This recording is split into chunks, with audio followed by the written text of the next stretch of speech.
Hello and welcome to the College Investor Audio Show. We're so glad you're hanging out with us today as we take a look at this article, PSLF Strategy in 2026, New Employer Rule, WRAP Plan, and Parent Plus Changes. Yep, we're talking about it all in just a minute, but first, a quick reminder, anytime you hear a podcast, you can always see the article associated with it. We have links and resources and everything you could possibly want to know about every topic. It's right inside the website at thecollegeinvestor.com. You can also like us and follow us and click around all the things that you need to do on social media. We're pretty much anywhere you are. Just type in the words The College Investor and you'll find us. All right, let's take a look at this. All right, so public service loan forgiveness. This remains one of the best student loan forgiveness programs still for federal student loan borrowers working in government or at qualifying nonprofits. The core program hasn't changed a bit.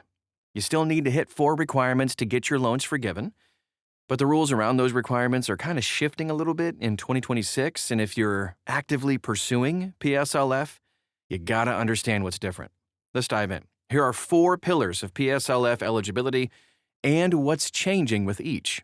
Number 1, you must have direct loans.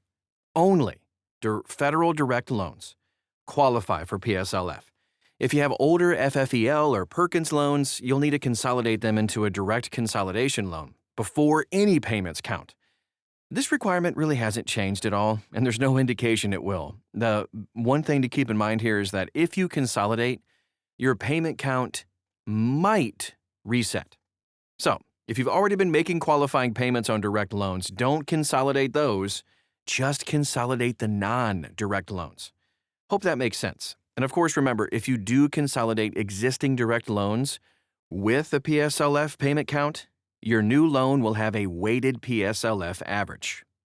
2, you must be on an eligible repayment plan.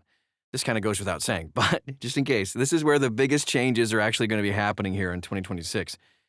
The short version is this. Income-driven repayments plans are changing, of course, and you need to be on an eligible plan. The SAVE plan is dead.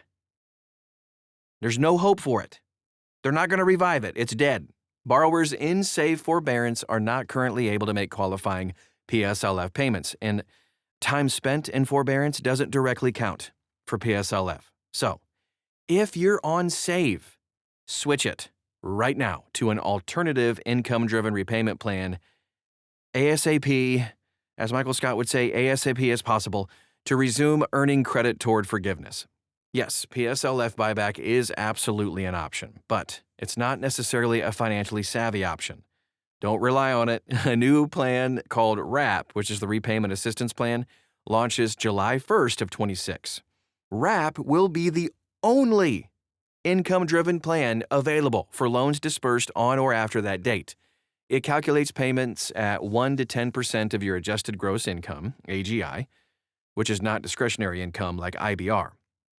It requires a minimum $10 monthly payment and offers forgiveness after 30 years. Payments under WRAP do count toward PSLF.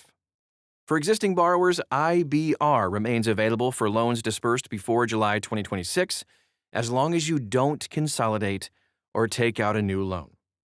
Pay and ICR are being phased out completely, and they're going to be ending by June 30th of 2028. Our last insight was that borrowers in these plans will likely need to choose a new plan in the fall of 27 or early 28. The 10-year standard repayment plan also qualifies for PSLF, but it's designed to pay off your loans in exactly 10 years, so there's going to be nothing left to forgive 20 years after that. The bottom line here, if you're currently pursuing PSLF, confirm you're on IBR, PAYE, Pay, ICR, or WRAP, and not the SAVE forbearance plan thingy. If you're taking out any new loans after July 2026, WRAP is going to be your path. Parent Plus loans are losing their PSLF pathway. So this really deserves its own section here because it's a major change that's very easy to miss. PSLF itself isn't changing at all, but Parent Plus borrowers do lose access to an eligible repayment plan. Currently, Parent Plus borrowers can consolidate into a direct consolidation loan and then enroll in ICR. which qualifies for PSLF. But ICR is sunsetting by July 1st, 2028, and the new WRAP plan will not be available to Parent Plus loans.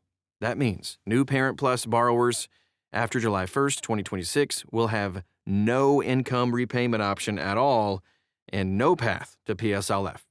If you already have Parent Plus loans, there is a deadline. You have to consolidate into a direct consolidation loan by June 30th, 2026, time's running out, and also enroll in ICR. After making at least one qualifying ICR payment, you can just switch over to IBR before ICR sunsets in 2028. Just put those dates on your calendar, keep it straight, and you'll be good to go. A quick note here, to complete the consolidation by June 30th, it is recommended that you start the process no later than now. If you miss the window, you're going to be stuck on standard repayment with no forgiveness pathway, so do it today as soon as you hear this. Number 3, you must work for an eligible employer. To receive PSLF, you gotta work for the right people. This core requirement has not changed. Qualifying employment means working full-time for a government organization, which would be federal, state, local, or even tribal, or a 501c3 nonprofit. You have to also average 30 hours a week, be considered full-time, which is what that means. So here's what's new. The substantial illegal purpose rule takes effect July 1st of 26. Under this rule, the DOE can revoke PSLF eligibility for any employer, including universities and nonprofits, found to have a substantial illegal purpose. The rule lists examples of this, like aiding violations of federal immigration laws, supporting terrorism, certain medical procedures involving minors in violation of law, trafficking, and repeated violations of state law. The department estimates fewer than 10 employers per year are going to be disqualified, so you're probably not going to lose anything.